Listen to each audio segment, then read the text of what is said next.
إن الحمد لله نحمده ونستعينه ونعوذ بالله من شرور أنفسنا من سيئات أعمالنا من يهده الله فلا مضل له ومن يضلله فلا هادي له وأشهد أن لا إله إلا الله وحده لا شريك له وأشهد أن محمدا عبده ورسوله أما بعد فإن خير الحديث كتاب الله وخير الهدي هدي محمد صلى الله عليه وسلم وشر الأمور محدثاتها وكل محدثة بدعة وكل بدعة ضلالة وكل ضلالة في النار. وقال الله تعالى: يا أيها الذين آمنوا اتقوا الله حق تقاته ولا تموتن إلا وأنتم مسلمون. وقال الله تعالى: يا أيها الناس اتقوا ربكم الذي خلقكم من نفس واحدة وخلق منها زوجها وبث منهما رجالا كثيرا ونساء واتقوا الله الذي تساءلون به والأرحام إن الله كان عليكم رقيبا. وقال الله تعالى: يا أيها الذين آمنوا اتقوا الله وقولوا قولا سديدا يصلح لكم أعمالكم ويغفر لكم ذنوبكم ومن يطع الله ورسوله فقد فاز فوزا عظيما. اللهم صل على محمد وعلى آل محمد كما صليت على إبراهيم وعلى آل إبراهيم إنك حميد مجيد. اللهم بارك على محمد وعلى آل محمد كما باركت على إبراهيم وعلى آل إبراهيم إنك حميد مجيد. قال النبي صلى الله عليه وسلم: تركت فيكم أمرين لن تضلوا ما تمسكتم بهما كتاب الله وسنتي رب اشرح لي صدري ويسر لي أمري واحلل عقدة من لساني يفقهوا قولي. سبحانك لا علم لنا إلا ما علمتنا إنك أنت العليم الحكيم. اللهم أرنا الحق حقا وارزقنا اتباعه وأرنا الباطل باطلا وارزقنا اجتنابه آمين يا رب العالمين. تاریخ اسلام کی کئی کتب میں حضرت عمر بن خطاب رضی اللہ عنہ کے دور کا ایک واقعہ ہمیں ملتا ہے. ویسے تو ہم جانتے ہیں کہ حضرت عمر بن خطاب رضی اللہ عنہ کا جو دور خلافت تھا وہ انتہائی عظیم الشان تھا. آپ کا تقوی، آپ کا عوام کی خیر خواہی، آپ کا لوگوں کی خدمت، راتوں کے اندھیرے میں اٹھ کر گشت کرنا، لوگوں کے بارے میں معلومات کرنا، یہ آپ کی خلافت کا ایک عام معمول تھا. اسی طرح آپ ایک رات اپنے گھر سے رات کے گشت پہ نکلے کہ مدینے والوں کی خبر گیری کریں، دیکھیں کہ وہاں کیا حالات ہیں. ایک گھر کے پاس سے گزرے تو ان کو ایک ماں اور بیٹی کی آپس میں بات چیت کرنے کی آوازیں ملی. انہوں نے کان لگائے تو یہ سنا انہوں نے کہ ماں اپنی بیٹی سے کہہ رہی کہ بیٹی دودھ میں کچھ پانی ملاؤ تاکہ دودھ بڑھ جائے، ہم یہ دودھ بیچیں گے تو ہماری کچھ آمدنی بڑھ جائے گی، کچھ معاملات بہتر ہو جائیں گے. بیٹی اس کو جواب دیتی ہے کہ نہیں اماں جی، امیر المومنین نے منع کیا ہے، امیر المومنین نے سختی سے اس بات کو منع کیا ہے کہ دودھ میں کسی قسم کی ملاوٹ نہیں ہوگی. ماں بیٹی سے کہتی ہے کہ بیٹا کون سا امیر المومنین یہاں دیکھ رہا ہے، ہمارے حالات ایسے ہیں، کرو، کس کو پتہ چلے گا. اور بیٹی ماں کو جواب دیتی ہے کہ نہیں اماں جی، اللہ تو ہمیں دیکھ رہا ہے. حضرت عمر خطاب رضی اللہ عنہ یہ بات سن رہے تھے.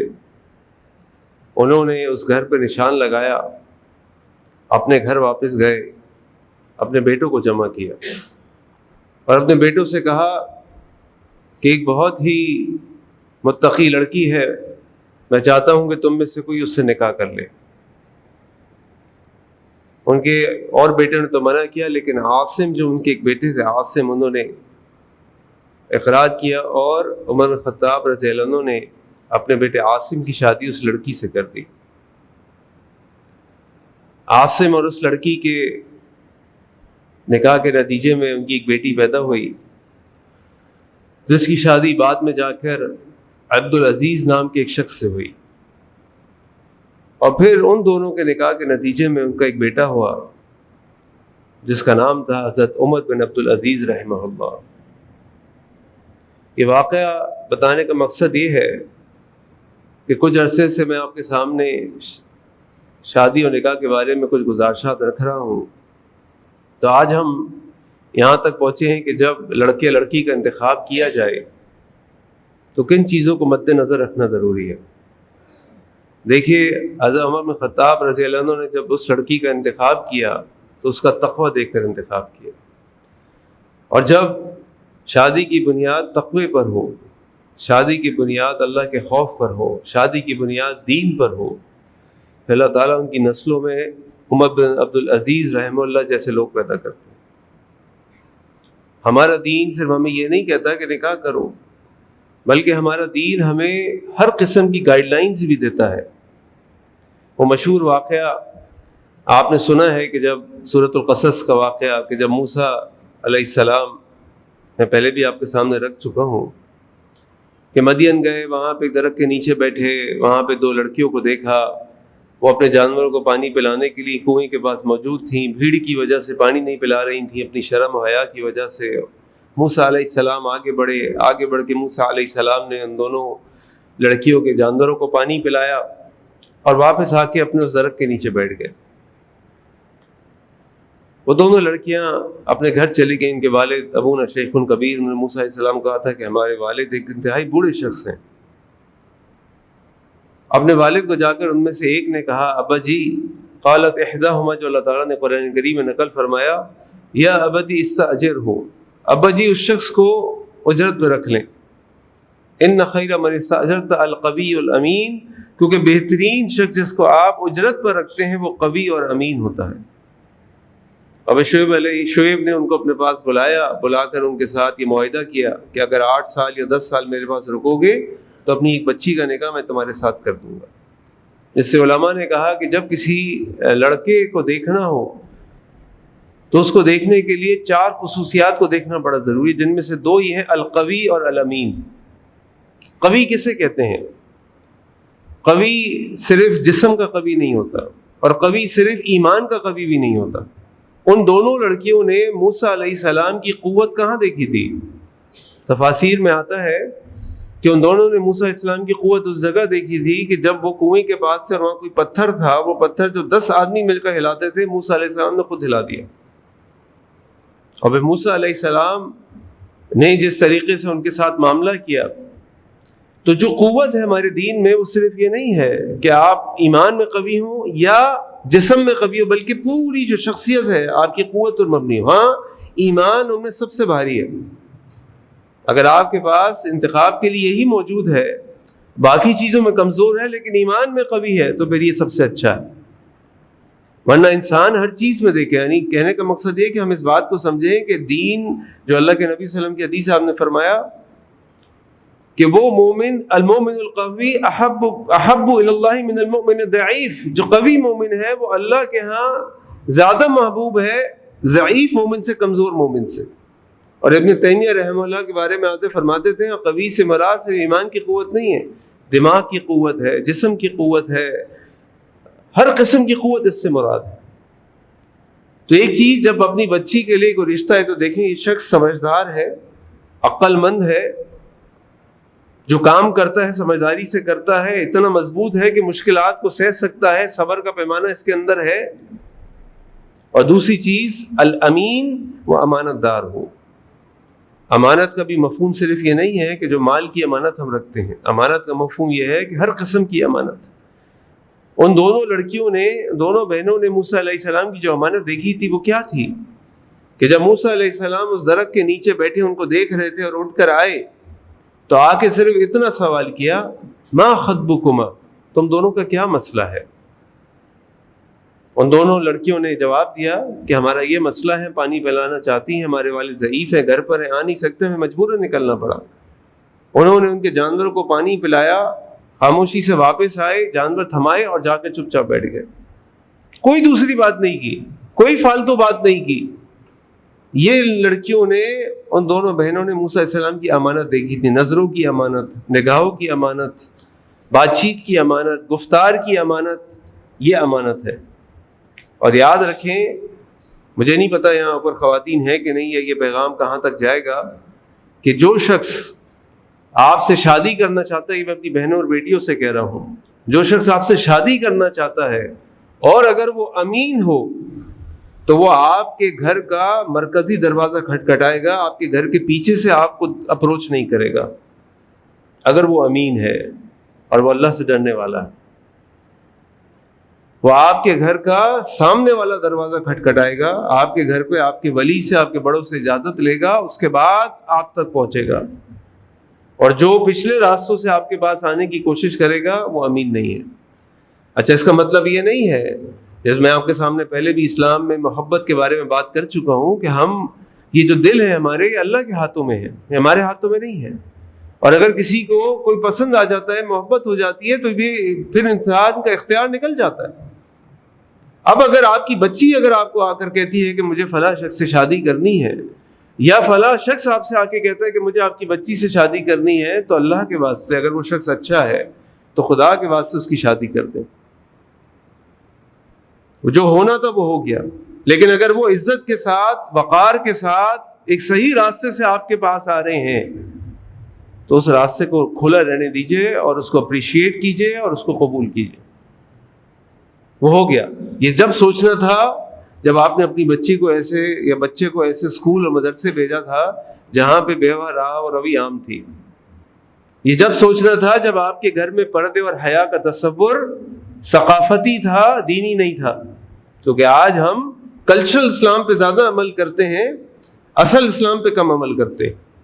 ہمارے گھر میں پردہ تو ہوتا ہے، لیکن وہ پردہ کس لیے ہوتا ہے؟ وہ دکھاوے کا پردہ ہوتا ہے۔ ہمارے کزنز آتے ہیں، ہمارے نامحرم رشتہ دار آتے ہیں، ہمارے بہنوئی آتے ہیں، ہمارے دیور آتے ہیں، ہنسی مذاق، ٹھٹے، خلوت سب چل رہا ہوتا ہے، جبکہ زیادہ فتنہ وہاں پر ہے۔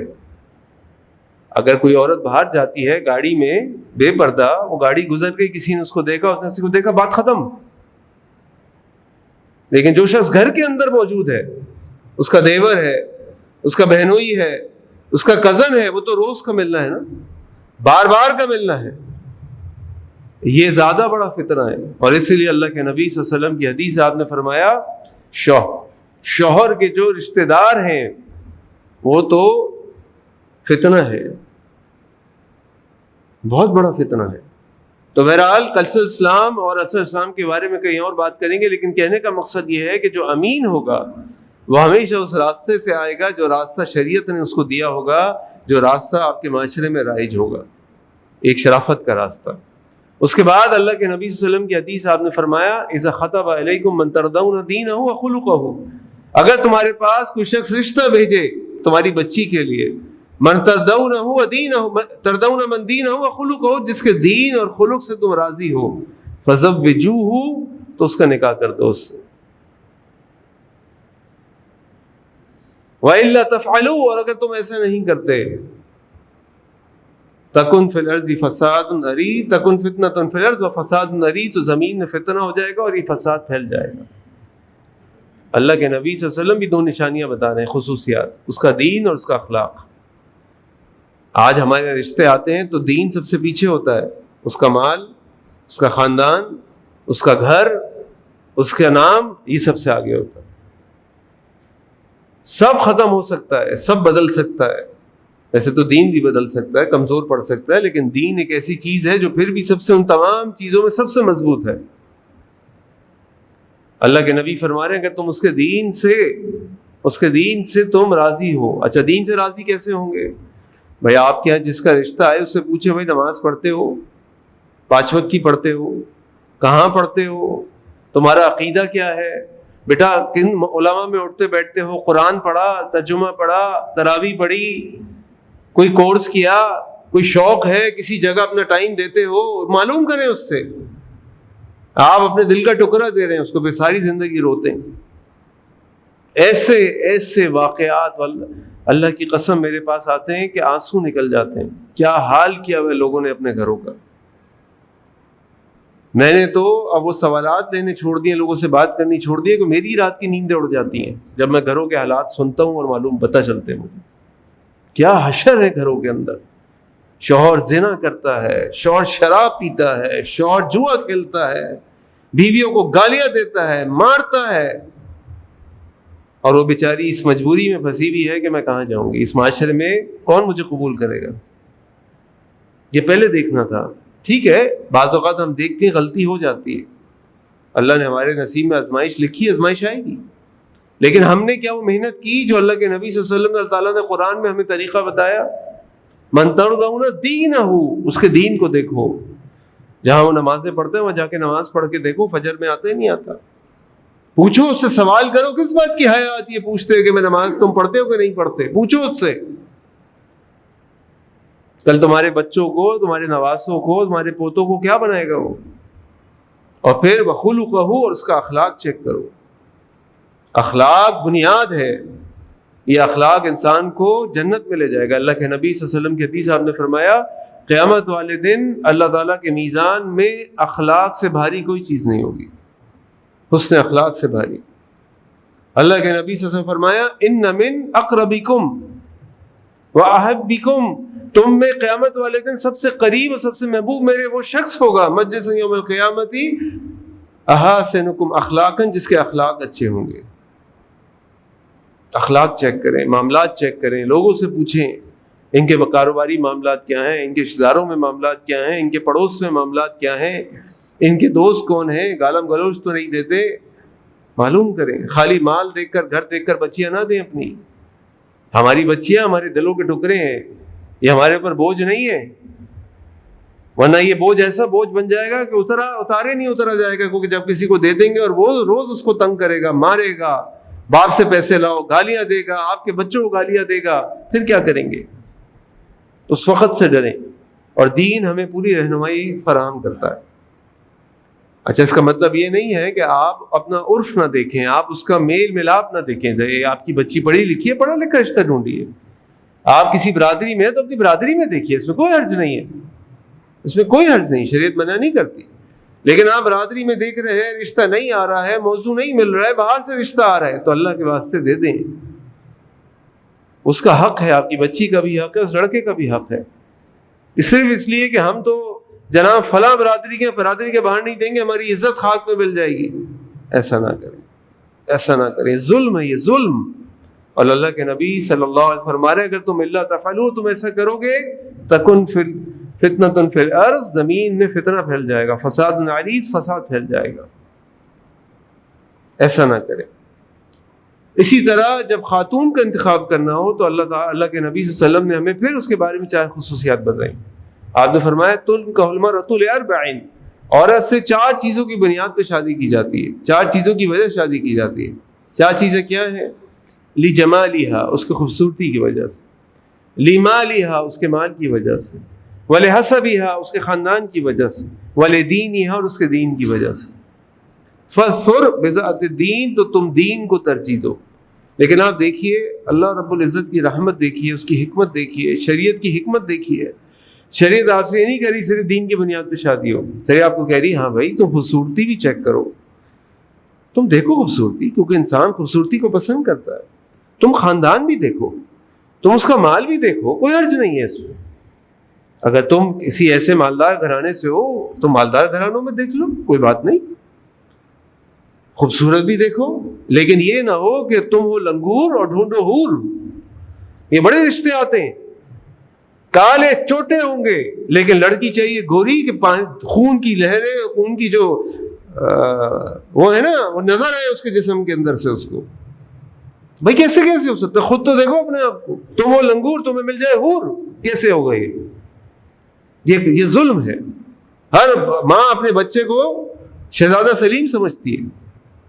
ارے بھائی تم اپنے بیٹے کو تو دیکھو، اس کے بعد اس کی لڑکی ڈھونڈو. تو دین اس کو منع نہیں کرتا، دین کہتا ہے ہاں ڈھونڈو، خوبصورتی کو دیکھو، اس کے مال کو دیکھو، اس کے خاندان کو دیکھو. لیکن ساری چیزوں میں سب سے اہم چیز کیا ہے؟ فاظفر بذات الدین، دین کو ترجیح دو. اگر اس کا دین اچھا ہے تو ان چیزوں کو کم کر دو، کوئی بات نہیں. اور اگر تمہارے پاس بہت سارے آپشنز موجود ہیں جو خوبصورتی میں بھی ہیں، مال میں بھی ہیں، خاندان میں بھی ہیں، تو پھر ان میں اس آپشن کی طرف جاؤ، اس لڑکی کا انتخاب کرو جو دین میں اچھی. سب سے اہم چیز تمہارے لیے دین ہونی چاہیے. ابھی ہم نے دیکھا نا حضرت عمر بن خطاب رضی اللہ عنہ نے اپنی بیٹے کی شادی کس بنیاد پہ کی؟ بیٹا کون اس لڑکی سے شادی کرے گا جس کا میں رات میں اس کے تقوی کا حال دیکھ کر آیا ہوں، اور پھر اس کے نتیجے میں کیا نسل نکلی، کیا اولاد نکلی. حضرت عمر بن عبد العزیز رحمہ اللہ، وہ خلفائے راشدین میں سے نہیں تھے، لیکن ان کو خلفائے راشدین میں گنا جاتا ہے ان کے عدل اور انصاف اور ان کے زمانے کی ترقی اور انصاف کی وجہ سے. عمر ثانی کہا جاتا ہے انہیں. تو لہذا یہ وہ خصوصیات ہیں جو شریعت ہمیں بتاتی ہے کہ اگر تم نے لڑکے کا انتخاب کرنا ہو تو ان 4 چیزوں کو، قوت، امانت، دین اور خلق کو دیکھو. لڑکی کا انتخاب کرنا ہو تو تم اس کی خوبصورتی کو بھی دیکھ سکتے ہو، اس کے مال کو بھی دیکھ سکتے ہو، اس کے خاندان کو بھی دیکھ سکتے ہو، اور اس کا دین، اور تم ترجیح دو دین کو. اب جب ہم یہ ساری چیزیں کر لیتے ہیں تو پھر کچھ اور مسائل بھی ہمارے معاشرے کے اندر موجود ہیں. سب سے بڑا مسئلہ تو یہ ہے کہ آج ہمارے معاشرے میں اگر کوئی لڑکی کا باپ یا بھائی اپنی بیٹی کا رشتہ کہیں لے جائے تو لوگ اس کے بارے میں برا بھلا سمجھتے ہیں، عار محسوس کرتے ہیں، برا کہتے ہیں اس کو. حضرت حفصہ رضی اللہ عنہ کے شوہر غزوہ احد کے بعد شہید ہو گئے. 18 سال ان کی عمر تھی. باپ پریشان تھا، میری بیٹی جوان ہے. اس زمانے میں یہ نہیں ہوتا تھا کہ دوسری شادی مایوس سمجھی جاتی تھی. اس زمانے میں یہ نہیں ہوتا تھا کہ دوسری شادی کرنے والے کو معاشرے میں باہر کر دیا جاتا تھا، برا سمجھا جاتا تھا. ہر شخص کی خواہش ہوتی تھی کہ اگر اس کے گھر میں کوئی بہن بیٹی ہے یا معاشرے میں کوئی عورت بیوہ ہے، مطلقہ ہے، اس کو کہیں نہ کہیں اس کا نکاح کر دو. عمر بھی کوئی اتنا بڑا مسئلہ نہیں ہوتی تھی. حضرت عمر خطاب رضی اللہ عنہ پہلے گئے حضرت ابوبکر صدیق رضی اللہ عنہ کے پاس. ان سے کہا کہ بھائی میری بیٹی ہے، اس سے نکاح کر لو. اس کے شوہر کا انتقال ہو گیا، وہ غزوہ احد میں زخمی ہو گیا تھا. ابوبکر صدیق رضی اللہ عنہ خاموش ہو گئے، جواب نہیں دیا. عمر خطاب نے کہا پتہ نہیں کیا بات ہے، جواب نہیں دے رہے. پھر حضرت عثمان ذو النورین رضی اللہ عنہ کے پاس گئے. ان سے جا کر کہا کہ عثمان میری بیٹی حفصہ بیوہ ہو گئی ہے، اس سے نکاح کر لو. عثمان نے کہا مجھے ابھی حاجت نہیں، میرا ارادہ نہیں ہے نکاح. کچھ دنوں کے بعد اللہ کے نبی صلی اللہ علیہ وسلم کی طرف سے اماں حفصہ رضی اللہ عنہ کا رشتہ آ گیا. اللہ اکبر. عمر بن خطاب نے ابوبکر کو بتایا. ابوبکر مسکرائے، کہنے لگے عمر شاید تمہیں میری بات اچھی نہ لگی ہو، لیکن معاملہ یہ تھا کہ اللہ کے نبی صلی اللہ علیہ وسلم میرے سامنے تمہاری بیٹی کا ذکر کیا تھا، اس لیے میں خاموش رہا. میں ان کا راز بھی نہیں بتا سکتا تھا اور خود بھی کچھ نہیں کہہ سکتا تھا، کیونکہ اللہ کے نبی صلی اللہ علیہ وسلم کی مجھے اس بارے میں ارادہ محسوس ہو رہا تھا. لیکن یہاں رشتہ کون لے کر گیا؟ عمر بن خطاب. تو سوچ لیں کہ آج کے بعد اگر کوئی لڑکی کا باپ اپنا بیٹی کا رشتہ لے کر آئے نا تو اس کو عمر کی سنت سمجھ کے قبول کیجیے گا. اس کو برا مت کہیے گا، اس کے بارے میں برا گمان نہیں کیجیے گا شاید اس کی بیٹی کو کوئی رشتہ نہیں ملتا. ارے آپ کا بچہ اچھا ہے جبھی تو آپ کے گھر آیا وہ لے کے کہ اپنا بچہ دے دو، میری بیٹی اپنے گھر لے جاؤ، مجھے تمہارا بیٹا تمہارا بھائی پسند ہے، اچھا بچہ ہے. تو اس کو اماں خدیجہ رضی اللہ عنہ، اللہ کے نبی صلی اللہ علیہ وسلم نے رشتہ بھیجا تھا، اماں خدیجہ نے بھیجا تھا. اماں خدیجہ کی طرف سے رشتہ آیا. یہ جو 2 بہنیں جن کی موسیٰ علیہ السلام نے مدد کی تھی، ان دونوں نے اپنے باپ کو اشارہ دیا تھا کہ اس کو بلا لیں اپنے گھر. یعنی علماء نے لکھا کہ انہوں نے اشارہ دیا تھا اپنے باپ کو کہ ہم اس سے شادی کرنے میں دلچسپی رکھتے ہیں. تو اگر آج کوئی باپ اپنی بیٹی کا رشتہ کسی گھر میں لے کر جائے تو وہ عمر بن خطاب رضی اللہ عنہ کی سنت پہ عمل کر رہا ہے. وہ اماں خدیجہ کی طرح اپنا رشتہ لے کر جا رہا ہے. وہ ان دونوں لڑکیوں کی طرف سے آ رہا ہے جس کے بارے میں اللہ تعالیٰ نے قرآن میں آیت نازل فرمائی. تو اس کو کبھی کم مت لیجیے گا، اس کو کبھی حقیر نہ سمجھیے گا. نمبر 1. نمبر 2، جب رشتہ آتا ہے اس وقت لڑکے کا حق ہے کہ وہ اس لڑکی کو دیکھ سکتا ہے. اچھا ہماری الٹا نظام، جیسے میں نے آپ سے کہا نا کہ ہماری ایک کلچرل اسلام ہے، اصل اسلام نہیں ہے. اصل اسلام یہ ہے کہ جب لڑکا رشتہ بھیجے اور وہ خواہش ظاہر کرے کہ میں نے لڑکی کو دیکھنا ہے. اچھا یہ دیکھنے کا معنی، یہ مرحلہ جب آئے گا جب سارے مرحلے طے ہو جائیں گے، لڑکے کے بہن ماں سب نے دیکھ لیا ہوگا، ساری شرائط پوری ہو گئی ہوں گی، ڈسکس ہو گئی ہوں گی، قبول ہو گئی ہوں گی، ساری چیزیں اوکے ہو گئی ہوں گی. اب صرف ایک چیز رہ گئی ہے کہ لڑکے نے دیکھنا ہے، باقی تمام معاملات طے آ گئے، سب کچھ ہو گیا. اب لڑکا دیکھ سکتا ہے. یہ نہیں کہ سب سے پہلے لڑکا دیکھے گا اس کے بعد سارے معاملات طے ہوں گے. نہیں, الٹا نظام نہیں چلے گا. تو جہاں ہماری غلطی ہوتی ہے وہ کیا, وہ یہ کہ جس لڑکے کا حق ہے وہ لڑکی کو دیکھ سکتا ہے. اللہ کے نبی صلی اللہ علیہ وسلم سامنے ایک صحابی آئے, انہوں نے بتایا کہ میرا نکاح ہو گیا. آپ نے فرمایا تم نے لڑکی اس کو دیکھا تھا؟ نہیں. انہوں نے کہا دیکھتے اس کو, تم دیکھتے اس کو, تمہارا دل خوش ہوتا اس کو دیکھنے سے, وہ خوبصورت ہوتی, تمہارے دل میں اس کے لیے اور محبت بڑھ جاتی, تو وہ دیکھ سکتا ہے. لیکن الٹا معاملہ کیا ہے کہ جہاں شریعت اس کو اجازت دے رہی ہے کہ منگنی سے پہلے, نسبت طے ہونے سے پہلے یا نکاح سے پہلے اس لڑکی کو ایک دفعہ دیکھ سکتا ہے, ادھر تو دیکھنے نہیں دیتے. نہیں جی, ان کی بچی کو نہیں دکھائیں گے. اور جب منگنی ہو جاتی ہے پھر وہ بچی اس لڑکے کے ساتھ شاپنگ کرنے جائے, وہ اس بچی اس لڑکے کے ساتھ کھانا کھانے جائے, پھر وہ لڑکی اس کے ساتھ فون پہ بات کرے, وہ ہمارے یہاں جائز ہے, جبکہ وہ ناجائز ہے. کیوں؟ نکاح سے پہلے وہ منگنی ہے, نسبت آپ کا کوئی بھی نام لے لے, وہ 10 سال یا 20 سال بھی قائم رہے, وہ لڑکا اور لڑکی ایک دوسرے کے لیے اسی طرح نامحرم ہے جو کوئی اور لڑکا اور لڑکی ایک دوسرے کے لیے نامحرم ہوتے ہیں. وہی تمام شرعی احکامات ان کے اوپر عائد ہوتے ہیں جو شرعی احکامات کسی بھی نامحرم مرد اور عورت کے درمیان عائد ہوتے ہیں, کیونکہ ابھی ان کا نکاح نہیں ہوا, ابھی وہ دونوں ایک دوسرے کے لیے نامحرم ہیں. اس وقت ہمیں لڑکی دکھانا ناجائز لگتا ہے جس کو شریعت نے جائز قرار دیا ہے. اور جب شریعت نے کہا کہ نہیں اب یہ نامحرم ہے, نسبت طے ہو گئی, بات ہو گئی, ٹھیک ہے, جب نکاح ہوگا تو ایک دوسرے کو دیکھ سکتے ہیں, ابھی کوئی فالتو بات نہیں ہوگی, کوئی فالتو خلوت نہیں ہوگی, کوئی معاملہ نہیں ہوگا, وہاں ہم اپنی ثقافت کے ہاتھوں مجبور ہو کر, اپنی خاندانی روایات کے ہاتھوں مجبور ہو کر, اپنے معاشرے کے ہاتھوں مجبور ہو کر اس لڑکا اور لڑکی کو آپس میں خلوت کا موقع بھی دے دیتے ہیں, بات چیت کا موقع بھی دے دیتے ہیں, اور دیکھنے کا موقع بھی دے دیتے ہیں. اس کو سمجھنے کی ضرورت ہے. تو ہم نے بات کر لی کہ رشتہ لے جانا عام طور پہ تو مردوں کی طرف سے جاتا ہے, لیکن اگر عورت کی طرف سے جائے تو اس میں کوئی مذائقہ نہیں ہے, نمبر 1. نمبر 2, منگنی سے پہلے لڑکے کا حق ہے, اگر وہ چاہے تو لڑکی کو دیکھ سکتا ہے, اس کا حق ہے. لیکن منگنی کے بعد اس کے پاس کوئی حق نہیں ہے کہ وہ اس اپنی منگیتر سے کوئی بھی کسی قسم کی غیر ضروری بات کرے یا اس کے ساتھ خلوت اختیار کرے. پھر ہمارے ایک معاملہ اور یہ ہوتا ہے کہ جب کسی کا رشتہ آتا ہے تو کہا جاتا ہے جی استخارہ کرتے ہیں. بہت اچھی بات ہے, استخارہ کیجئے, استخارہ کی بڑی اہمیت ہے, لیکن استخارے کا صحیح طریقہ کیا ہے؟ استخارے کا طریقہ یہ نہیں ہے کہ آپ کسی جگہ چلے جائیں اور کسی سے کہیں میرے لیے استخارہ نکال دو, جیسے آج ہمارے یہاں تو کمپیوٹرائز استخارہ بھی ہوتا ہے. آپ کمپیوٹر میں آن لائن اپنا مسئلہ لکھیں, بٹن دبائیں, وہ آپ کا کوڈ نمبر رسید ایشو کرے گا, 3 یا 4 دن کے بعد آپ کو ای میل آ جائے گی آپ کے استخارے میں کیا ہے. اس حد تک ہم ڈیجیٹلائز ہو گئے استخارے کے معاملے میں, جبکہ یہ استخارے کا غیر شرعی طریقہ ہے. استخارے کا شرعی طریقہ کیا ہے؟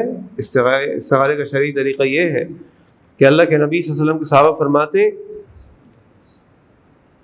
النبی صلی اللہ علیہ وسلم یعلمنا الاستخارہ کما یعلمون فی سورۃ القرآن. اللہ کے نبی صلی اللہ علیہ وسلم ہمیں استخارہ ایسے سکھاتے تھے جیسے قرآن کی کوئی سورت سکھاتے تھے. اور پھر اس روایت میں استخارے کا طریقہ آیا, فَإِذَا هَمَّ أَحَدُكُمْ, اور جب تم میں سے کوئی شخص کسی کام کا ارادہ کر لے, اس الفاظ پہ غور کیجئے گا, ہم احدکم, تم میں سے کوئی شخص کسی کام کا ارادہ کر لے, فَلْيَرْكَعْ رَكَعَتَيْنِ مِنْ غَيْرِ الْفَرِيضَةِ, تو اس کو چاہیے کہ وہ 2 رکعات فرض نماز کے علاوہ پڑھے, اور اس کے بعد وَيَقُولُ, اور اس کے بعد یہ دعا پڑھے, اللہم انی استخیرک بعلمک, الی آخری جو صلاۃ الاستخارہ کی دعا ہے.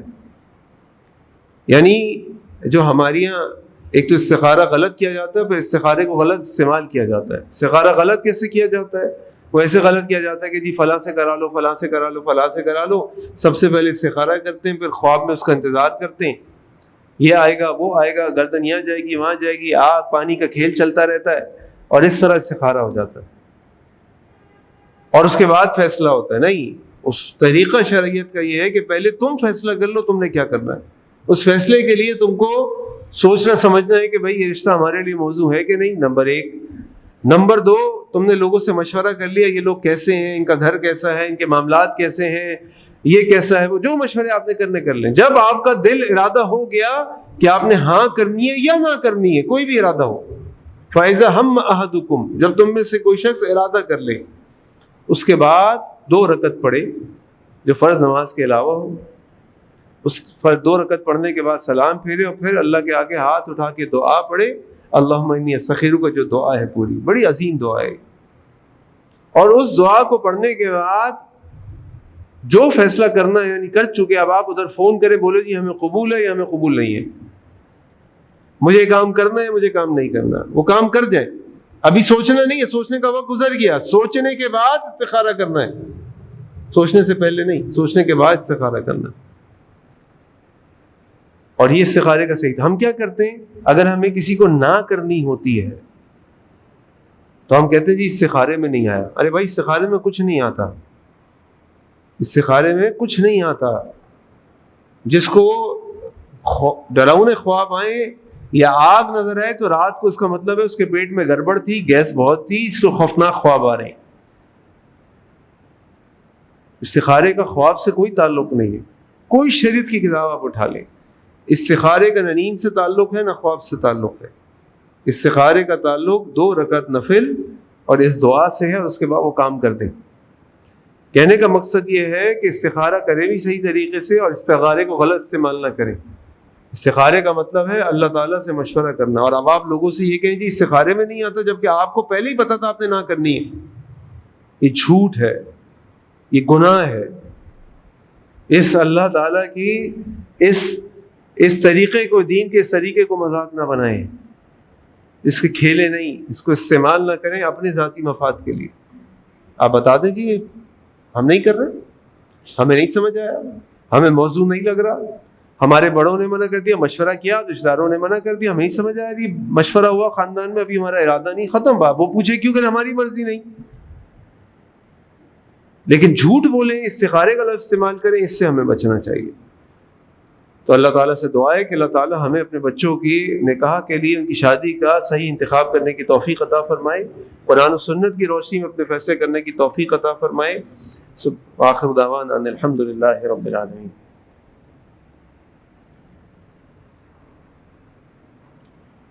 الحمد للہ رب العالمین والصلاة والسلام علی سید الانبیاء المرسلین. اما بعد، آپ کے سامنے جو میں نے ساری گزارشات رکھی اس کا مقصد یہ تھا کہ جب ہم اپنے بچیوں کی شادی کریں، اپنے بچوں کی شادی کریں تو شریعت کی گائیڈ لائنز کی رہنمائی کی روشنی میں رشتوں کا انتخاب کریں، اس رشتے کے معاملات کو آگے بڑھائیں تاکہ اللہ تعالیٰ کی رحمت ہمارے ساتھ ہو اور اللہ تعالیٰ کی طرف سے ہمارے خاندانوں پر، ہمارے بچوں کی زندگیوں پر خیر و برکت کا نزول ہو تاکہ یہ دنیا آخرت کی بھلائیاں حاصل کر سکیں اور سمیٹ سکیں.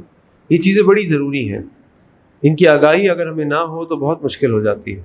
انشاءاللہ اگلے خطبہ جمعہ میں جو میں انشاءاللہ جمعہ پڑھاؤں گا اگلے ہفتے، تو اللہ تعالیٰ کی رحمت سے ارادہ یہ ہے کہ پھر شادی کے اور جو معاملات ہیں کہ شوہر بیوی کی ذمہ داریاں کیا ہیں، کس طرح ایک دوسرے سے خوش رہ سکتے ہیں، ہمارے گھریلو مسائل کی کیا وجوہات ہیں، اس میں انشاءاللہ وقتاً فوقتاً تدریجاً روشنی ڈالوں گا انشاءاللہ. اللہ سے دعا ہے کہ اللہ تعالیٰ ہم سب کے گھروں کے اندر خوشیاں عطا فرما دے، اللہ تعالیٰ ہم سب کے گھروں کے اندر محبت عطا فرما دے. اللہ سے دعا کریں کہ اللہ دنیا میں جہاں جہاں مسلمان ہیں اللہ تعالیٰ ان کی نصرت فرما دے، ان کو مشکلات سے نکال دے. اللہ ہمارے ملک پاکستان پر اپنا رحم فرما دے. یا اللہ ہمارے حکمرانوں کو اپنے فیصلے قرآن و سنت کے مطابق کرنے کی توفیق عطا فرما دے. اے اللہ ان کے اندر اتحاد و اتفاق عطا فرما دے. اے اللہ ہمارا ملک کا سیاسی، معاشی، معاشرتی، اخلاقی ہر طریقے سے انتشار افتراق کا شکار ہے. اے اللہ ہمارے ملک پر رحم فرما دے. اللہ اس کو اسلام کا قلعہ بنا دے. اے اللہ جس مقصد کے لیے اس کو حاصل کیا اللہ اس کے مطابق اس میں زندگی گزارنے کی توفیق عطا فرما دے. اے اللہ ہمارے شہر کراچی کی حفاظت فرما دے، اے ہمارے جان و مال و عزت کی حفاظت فرما دے. اے اللہ ہمیں نیک اولاد بنا دے، نیک اولاد عطا فرما دے. اے اللہ ہمیں اپنے والدین کے لیے صدقہ جاریہ بنا دے، ہماری اولادوں کو ہمارے لیے صدقہ جاریہ بنا دے. اے اللہ جو ہماری بہنیں بیٹیاں رشتوں کے انتظار میں اپنے گھروں میں اللہ ان کے لیے نیک صالح رشتے بھیج دے. اے اللہ جو بیاہ چکے ہیں اے اللہ ان کے گھروں کے اندر خوشیاں عطا فرما دے. اے اللہ جو بیمار ہیں تمام بیماروں کو شفاء کامل عاجل عطا فرما دے. اے اللہ جو دنیا سے حالت ایمان میں رخصت ہو چکے ہیں اللہ ان کی مغفرت فرما دے. یا اللہ ہم سب کو جب تک زندہ رکھ حالت اسلام پہ زندہ رکھ، جب ہمارا خاتمہ حالت ایمان پہ ہمارا خاتمہ. اے اللہ ہمیں 5 وقت کی نماز با جماعت مسجد میں پڑھنے والا بنا دے، باقاعدگی سے قرآن کریم کی تلاوت کرنے والا بنا دے. یا اللہ ہمیں نفلی روزے، نفلی صدقات کرنے والا بنا دے. یہ ایک بھائی علی پور مظفر گڑھ سے آئے ہیں. ہمارے استاد شیخ داؤد شاکر صاحب نے ان کے لیے تذکیہ دیا ہے, ان کے شاگرد بھی ہیں, کہ انہوں نے پلاٹ کا سودا کیا ہے مدرسے کے لیے, مدرسہ قائم کرنا چاہتے ہیں. کچھ رقم ادا ہو چکی ہے, 8 لاکھ کی رقم باقی ہے, تو اس کے لیے موجود ہیں. اس سارے خیر میں اپنا حصہ ڈالیں تاکہ اللہ تعالیٰ ہمارے دین کے اندر اسلام کی ہمارے ملک کے اندر اسلام کی دعوت کو پھیلائے اور ہماری نسلوں میں قرآن و سنت کی تعلیم کو عام ہو جائے. اللہ سے دعا کریں کہ اللہ ہمارے گناہوں کو معاف فرما دے, اللہ ہماری خطاؤں کو درگزر فرما دے. ان اللہ یأمر بالعدل والإحسان وإیتاء ذی القربى وینہی عن الفحشاء والمنکر والبغی یعظکم لعلکم تذکرون. سبحان ربک رب العزة عما یصفون وسلام علی المرسلین والحمد للہ رب العالمین.